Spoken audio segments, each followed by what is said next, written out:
So the Magna Carta is what we've been going over for the past week or so.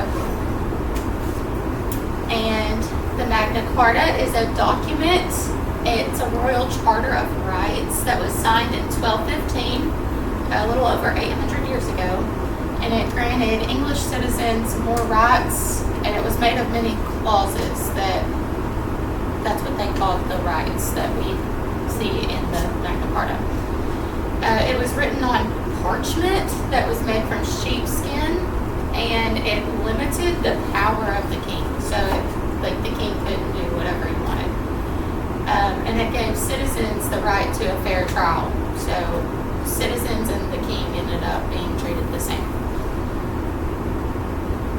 It was considered a symbol of liberty, justice, and equality. Okay, so the paper that I passed out, you're going to fill in with this video.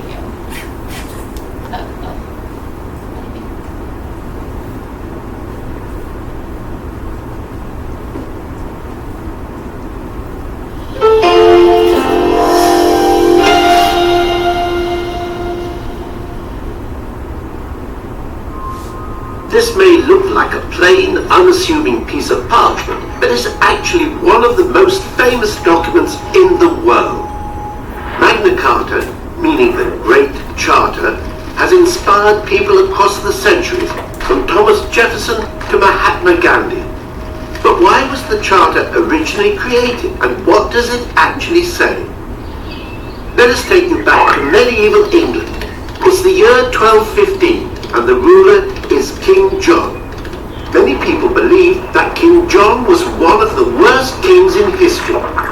He imprisoned his former wife, he starved his opponents to death, he allegedly murdered his own nephew, and pulled the beards of the Irish chiefs. King John had imposed heavy taxes on his barons in order to pay for his expensive foreign wars. If they refused to pay, he punished them severely, or seized their property. The barons demanded that King John obey the law. When he refused, they captured London, and John was forced to negotiate.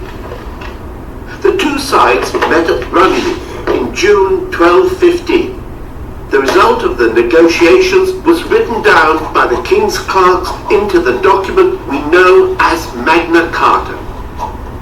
Although most of the Charter's clauses dealt with medieval rights and customs, Magna Carta has become a powerful symbol of liberty around the world. The most famous clause, which is still part of the law today, for the first time gave all free men the right to justice and a fair trial. No man shall be arrested or imprisoned except by the judgment of their equals and by the law of the land. To no one will we sell. However, this clause was not as liberal as it sounds. The Charter only applied to free men. The vast majority of people in 1215 were unfreed peasants who were ruled over by their landowners. And although Magna Carta was intended to create peace between King John and his rebellious barons, England was plunged into civil war after the Pope declared the Charter invalid. When King John died of dysentery in 1216, 9-year-old Henry III took to the throne. To keep the peace, Magna Carta was reissued several times during the 13th century, until it was finally made part of English law. Magna Carta has lived on for 800 years and is echoed in the United States Declaration of Independence and the Universal Declaration of Human Rights. Perhaps Magna Carta's most important legacy is that everyone, including our leaders, must obey the law. What started out as a document of specific complaints from a group of barons has turned into an international symbol of liberty, without which we might not have the rights we value so much today.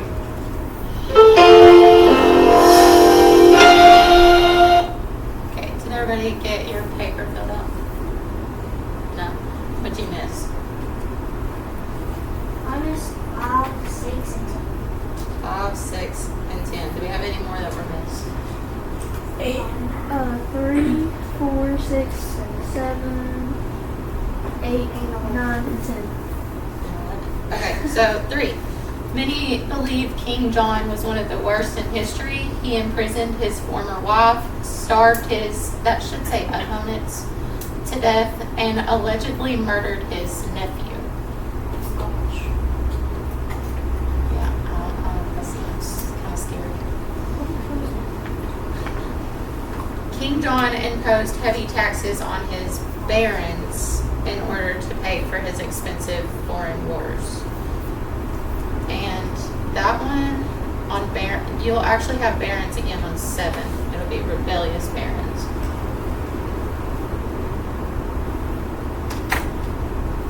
Okay, number 5, Magna Carta has become a powerful symbol of liberty.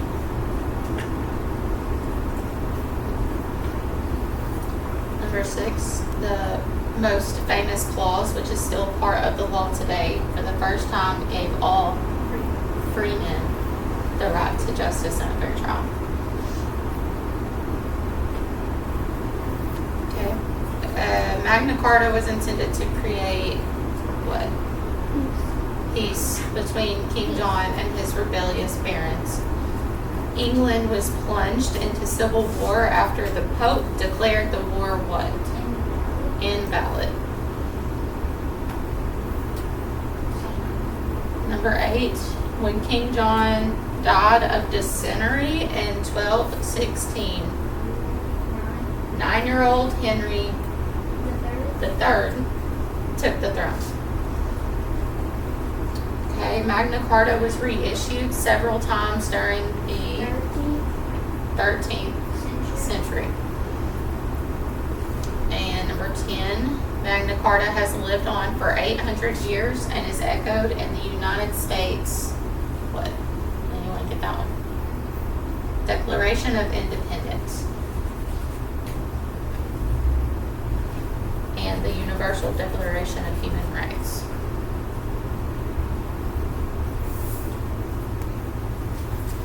What's 11? 11. We haven't done 11 yet. That's one we're about to do. Perhaps Magna Carta's most important legacy is that everyone, including our leaders, must obey the law.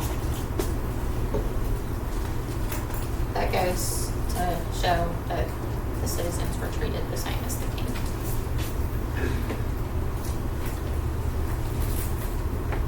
Okay. So the Magna Carta protected citizens from unfair imprisonment and granted no taxation without representation. We hear that a lot still, don't we? Protected property rights and influenced the U.S. Constitution, which in turn guaranteed the rights of American citizens. It also helped establish the principle of due process and the rule of law, which influenced English and American legal systems. Okay, so we'll go over clause 39. I think this is the same one that we went over a couple days ago in our little packet that I passed y'all out.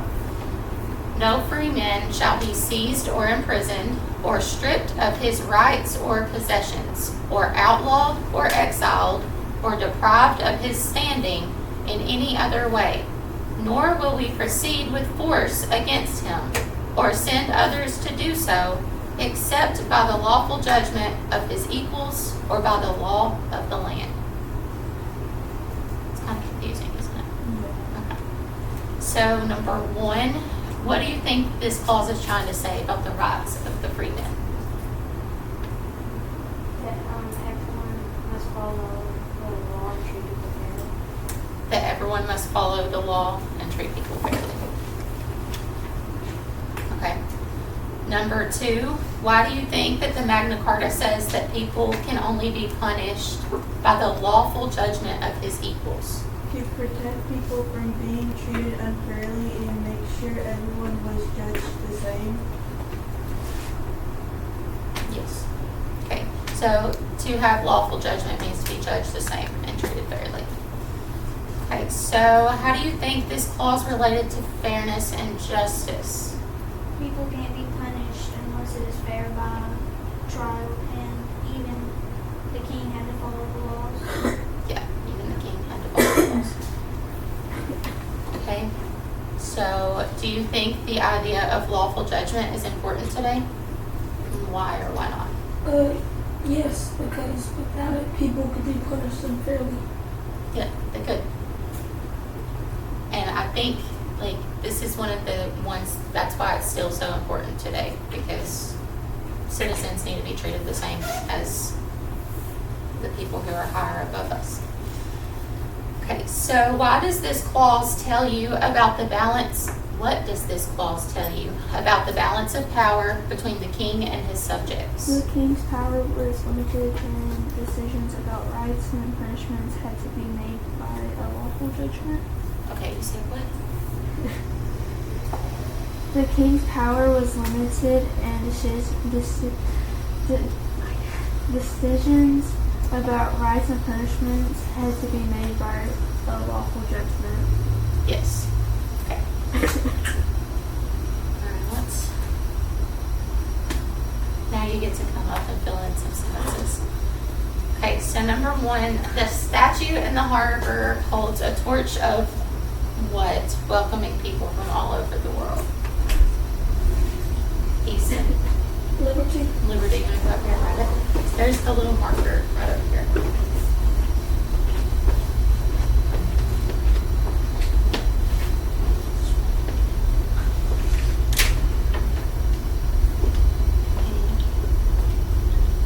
It's a little bright, isn't it? Okay, the detective knew that what was about finding the truth and making sure everyone was treated fairly.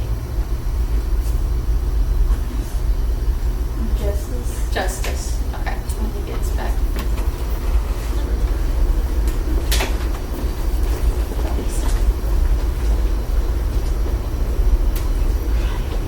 That's right.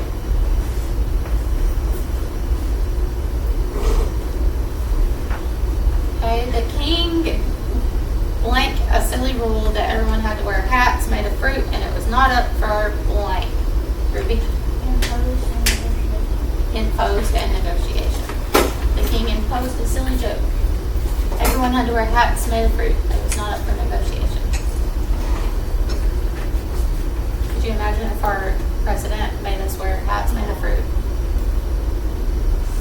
I think I'd stay home so I wouldn't have to do it.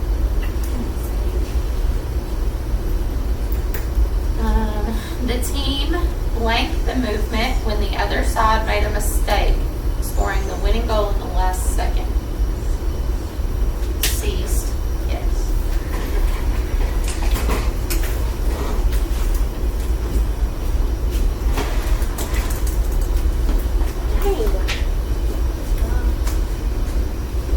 Is it that bright when they're just looking at the screen?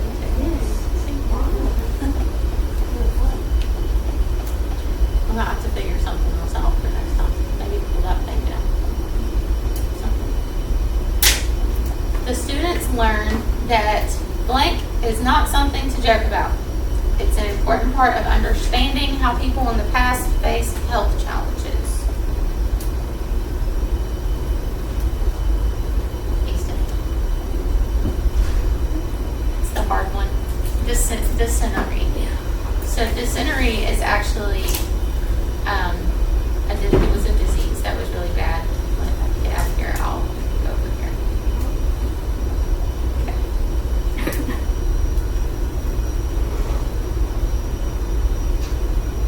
Okay. I'm not going to play the whole thing just because it's like 3 minutes long, but When you want something, you pursue it. And you might hear about with this. vitiligo, the pursuit for your pigment is just the same. It's tough. Shigellosis and amoebic dysentery typically result from poor sanitation. This refers to environments where people who don't have dysentery come into contact with fecal matter from people who do have dysentery. This contact may be through contaminated food, contaminated water and other drinks, poor hand washing by infected people, swimming in contaminated water, such as